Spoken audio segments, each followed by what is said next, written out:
Il y a 4 jours à peine, nous avons frôlé le pire. Nous avons failli définitivement passer d'un régime autoritaire à un régime totalitaire et certainement au fascisme pur et dur. Car ne nous berçons pas d'illusions et de bavardages médiatiques, c'est vers cela qu'allait et que fonçait le Rassemblement national, qui n'est qu'une version ripollinée du Front national. Ils ont bien compris que des types en rangers avec des crânes rasés, etc. Non, bon, c'est des fascistes en costard, hein, d'ailleurs. Hein. On a caché le père, on a maquillé la fille.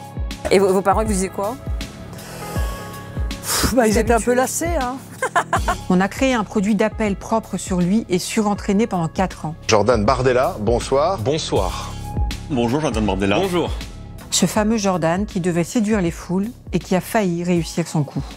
Après un mois de nuit blanche, d'inquiétude, de projection pour essayer d'imaginer ce que serait la vie avec l'extrême droite au pouvoir, il y a eu le soulagement. Et on découvre la nouvelle assemblée et ce n'est pas le souffle qui revient, les embrassades, les explosions de joie dans la rue, les chenilles dans le métro. Et la chenille emmerde le Front National. Les feux d'artifice, la République. Mais pour combien de temps encore? Dans une conversation avec l'écrivaine Natalia Gainsbourg, Federico Fellini, qui avait connu la vie sous Mussolini, donne sa définition du fascisme. Et elle devient éclairante aujourd'hui. Le fascisme naît toujours d'un esprit provincial, d'un manque de connaissance des vrais problèmes et du rejet des gens, que ce soit par paresse, préjugés, cupidité ou ignorance, pour donner un sens plus profond à leur vie. Le fascisme ne peut être combattu si nous ne reconnaissons pas qu'il est simplement le côté stupide, pathétique et frustré de nous-mêmes dont nous devrions avoir honte. Fellini était proche des communistes. Plus près de nous et plus à droite, l'ancienne journaliste et ministre de Giscard d'Estaing, Françoise Giroud, nous a laissé elle aussi en héritage cette prévention. Ainsi commence le fascisme. Il ne dit jamais son nom. Il rampe, il flotte, et quand il montre le bout de son nez, on dit « C'est lui, vous croyez ? Il ne faut rien exagérer ». Et puis un jour, on le prend dans la gueule, et il est trop tard pour l'expulser. Le moins qu'on puisse dire, c'est qu'on était prévenu, mais sans doute pas suffisamment. On n'était pas suffisamment bien informés. On était matraqués par les fake news et l'endoctrinement des médias dominants. Les uns voulaient construire un hypercentre modéré, les autres une droite identitaire et conservatrice. Dans la période récente, tous ont diabolisé la gauche, la présentant comme antisémite et extrémiste. Le moins qu'on puisse dire, c'est qu'on l'a échappé belle dimanche soir. Depuis le résultat des européennes et la dissolution annoncée dans la foulée par Emmanuel Macron, tout semblait nous mener vers une étrange défaite. Qu'est-ce que cela aurait provoqué et signifié pour nous, pour nos proches, pour les populations les plus fragiles et les plus discriminées, pour le pays de la liberté, de l'égalité et de la fraternité. Au revoir la France. Bye bye love. Pays finito. Nous ne reviendrons pas dessus aujourd'hui, nous l'avons largement documenté et expliqué sur Blast depuis notre création il y a 3 ans et d'une manière exponentielle ces 4 dernières semaines. Après le premier tour, c'était presque une certitude. Le RN allait l'avoir, sa majorité absolue. La France allait tomber aux mains des héritiers d'un parti fondé par des admirateurs d'Hitler et du Reich. Et oui, pour le coup, ce n'est pas une fake news. Relisez l'histoire, informez-vous. Rien ne semblait pouvoir empêcher ce raz-de-marée fasciste. Le pire, dans cette folie grégaire, c'est que pour un grand nombre de médias, cela ne semblait pas être véritablement un problème. Sur les plateaux de télévision et dans les journaux de Vincent Bolloré, c'était même une bonne nouvelle, une solution, une issue pour sortir du chaos. Le pire, alors qu'on croit toucher le fond depuis un mois, on trouve toujours plus teigneux et amnésique, car le milliardaire breton n'était plus le seul à souhaiter cette extrême droite au pouvoir. De France Télévisions, qui organise des débats improbables, à BFM, en passant par les radios, Le Figaro ou encore LCI, partout la même musique, le même refrain. Le rouleau compresseur médiatique était en marche et semblait inarrêtable. On entendait déjà les bruits des bottes et les premières agressions racistes encombraient le paysage. Dans le même temps, des déclarations demandaient plus de police et de militaires, alors qu'il nous faut des écoles, des mesures écologistes, des hôpitaux en état de marche et beaucoup de solidarité. Mais rien que dire cela vous faisait passer pour un doux rêveur ou un affreux gauchiste. Même si vous êtes de droite, même si vous êtes très à droite. J'étais le cœur crevé de voir des jeunes faire la queue à la soupe populaire sous un pouvoir qui soi-disant s'occupe des jeunes via des vidéos TikTok. Et donc ce pouvoir-là, qui en réalité s'est comporté... Qui en réalité s'est... Mais non, moi je suis de droite libérale. Je suis libéral. Et donc tout cet autoritarisme, il me dérange. L'art d'inverser le réel. On y est passé. On est passé tout près de la catastrophe. Mais la machine a grippé. Macron a poussé le bouchon trop loin.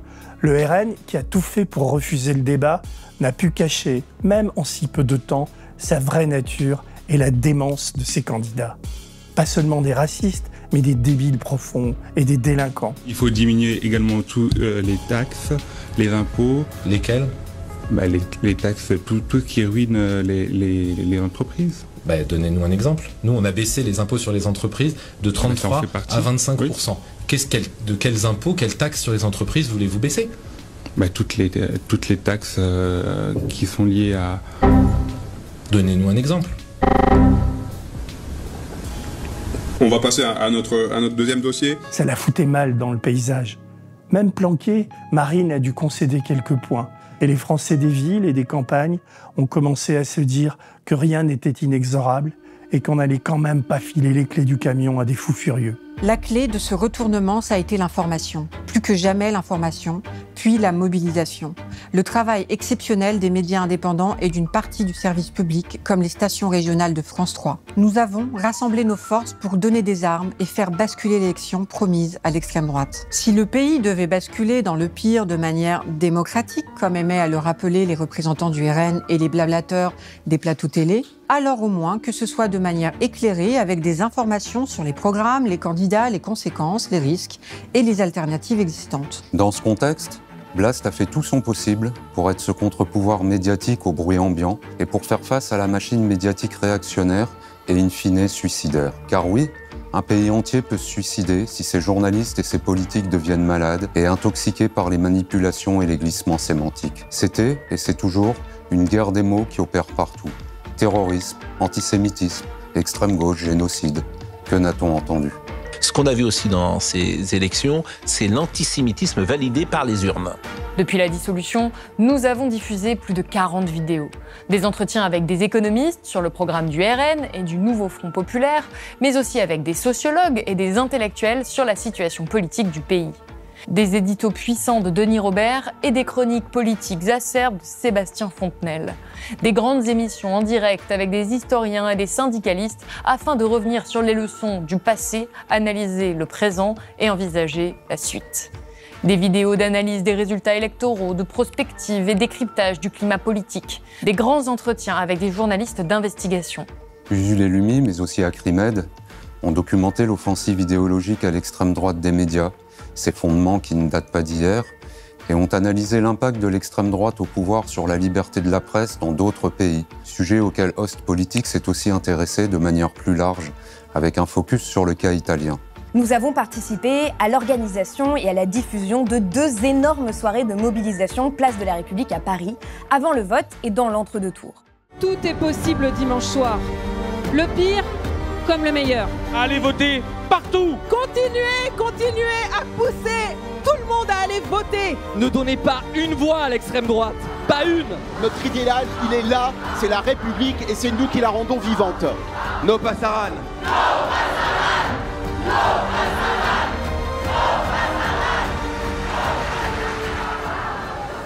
Toutes ces vidéos ont cumulé plus de 24 millions de vues. Et vous êtes nombreuses et nombreux à nous l'avoir témoigné, elles vous ont été utiles. Que ce soit pour vous motiver à vous mobiliser, pour avoir des arguments à utiliser dans les débats avec vos proches, ou encore pour les envoyer directement autour de vous pour convaincre ou ouvrir une discussion. Aussi, vous êtes très nombreuses et nombreux à nous avoir envoyé des messages pour nous remercier et nous féliciter pour le travail abattu pendant cette période. Merci infiniment pour tous vos messages. Ça nous donne de la force pour continuer à mener cette véritable bataille médiatique et démocratique. On en profite pour rappeler que c'est grâce aux plus de 26 000 blasteuses et blasteurs qui nous soutiennent financièrement que tout cela est possible et qu'ils méritent eux aussi d'être remerciés pour leur engagement à financer un média en accès libre pour tout le monde, y compris ceux qui n'ont pas les moyens de payer pour s'informer. Car Blast, c'est comme une sorte de service public. Pour faire face à la période extrêmement incertaine qui nous attend, au grand saut dans l'inconnu, comme on titrait notre vidéo au lendemain du second tour des législatives, nous avons besoin que vous soyez de plus en plus nombreuses et nombreux à nous soutenir. Car la France est loin d'être tirée d'affaire et partout les médias, qui n'ont pas tous viré leur cutie après les résultats de dimanche, nous expliquent que la victoire du RN ne serait que différée. Ils ne lâcheront rien, nous non plus. On l'a échappé belle, disait-on tout à l'heure, oui, pour cette fois. Des masques sont tombés et c'est une bataille perdue pour l'éditocratie, les médias réactionnaires, les chiens de garde du pouvoir et les chiens de la casse de l'extrême droite. C'est aussi une victoire du journalisme indépendant, un journalisme qui reste fragile car sous-financé, contrairement aux médias mainstream. Oui, une victoire des médias indépendants, et d'une partie des journaux et des radios, des médias locaux, d'une partie du service public qui ont travaillé avec abnégation, sérieux, honnêteté, et ont réussi à faire basculer cette élection. Bravo et merci à eux. Mais la guerre est loin d'être terminée et encore plus loin d'être gagnée. C'est pas un sauvetage qu'on a obtenu, c'est un sursis. Pays sursitôt. Pour les temps qui viennent, on va avoir besoin d'un écosystème de médias indépendants très fort, un vrai quatrième pouvoir. Bah oui, parce qu'il y en a besoin pour l'exercice, le plein exercice de la citoyenneté, une citoyenneté informée. Il y en a besoin pour la vie démocratique en fait. On compte sur vous pour nous donner la force de continuer à nous développer et à peser dans la bataille culturelle et médiatique. On compte sur vous et vous pouvez compter sur nous pour ne rien lâcher, jamais, même quand la situation semble perdue et désespérée. Allez, on se quitte avec cette citation. La propagande est à la démocratie ce que la matraque est à la dictature. Noam Chomsky. Alors, vive les médias libres et indépendants. Longue vie à Blast. Vive le journalisme indépendant. All you need is love. L'extrême droite ne passera pas, on lâche rien. No passaran. Siamo tutti antifascisti. Allez, salut. Enlève les claps. Non, on n'enlève pas les claps. Mais si je suis morte de rire, on est censé être dans le fascisme, on n'est pas... Putain, t'as raison.